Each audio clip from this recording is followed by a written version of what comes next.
Hello friends, हमारे ज्ञान की बातें चैनल में आप सभी का स्वागत है। मेरे दूसरे चैनल का लिंक मिल जाएगा डिस्क्रिप्शन चेक करके, उसे भी लाइक शेयर सब्सक्राइब करना। तो आइए जानिए इस दौरान किस सावधानियों का करना है पालन और क्या है इसका महत्व।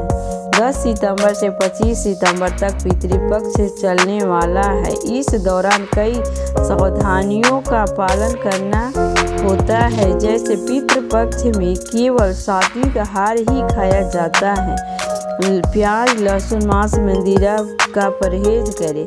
इस अवधि में भगवत गीता का पाठ करें। अगर आप पितरों का श्राद्ध करने के लिए सामर्थ्य नहीं है तो श्राद्ध वाले दिन सुबह उठकर स्नान करके सूर्य देव को जल चढ़ाएं। शनिवार से पितृपक्ष शुरू हो चुका है। इस बार पितृपक्ष 10 सितंबर से 25 सितंबर तक रहने वाला है।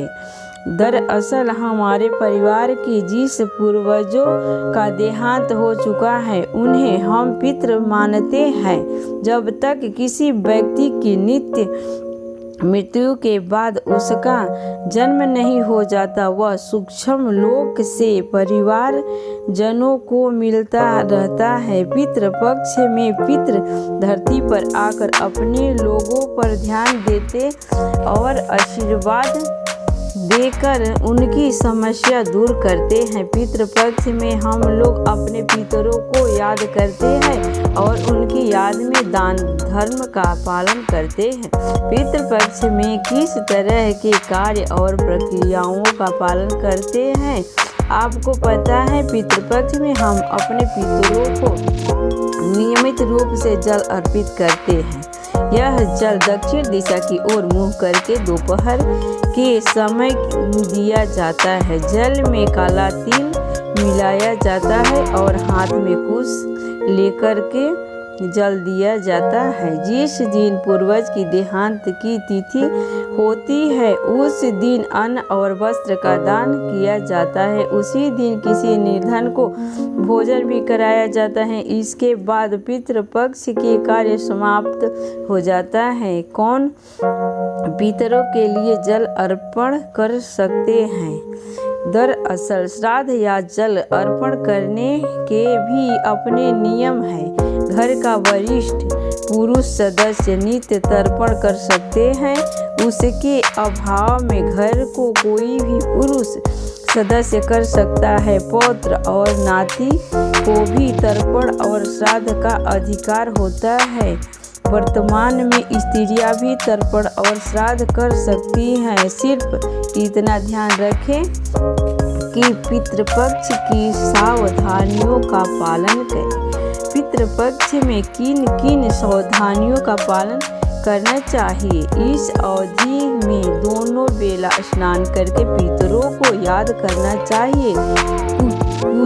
कुपथ बेला में पितरों को तर्पण दे। इसी बेला में तर्पण का विशेष महत्व है। तर्पण में कुश और काले तिल का विशेष महत्व है। इनके साथ तर्पण करना अद्भुत परिणाम देता है। जो कोई भी पितृपक्ष का पालन करता है उसे इस अवधि में केवल एक बेला सात्विक भोजन ग्रहण करना चाहिए। इसके अलावा पितृपक्ष में सात्विक आहार खाएं। प्याज, लहसुन, मांस, मंदिरा का परहेज करें। जहाँ तक संभव हो दूध का प्रयोग कम से कम करें। पितरों को हल्की सुगंध वाले पुष्प अर्पित करें। चाहिए तीखी सुगंध वाले पुष्प वर्जित है। दक्षिण दिशा की ओर मुख करके पितरों को तर्पण और पिंड दान करना चाहिए। पितृपक्ष में नित्य भगवत गीता का पाठ करें। कर्ज लेकर या दबाव में कभी भी श्राद्ध कर्म नहीं करना चाहिए। अगर आपके पास पितरों को श्राद्ध करने की सामर्थ्य नहीं है तो क्या करें?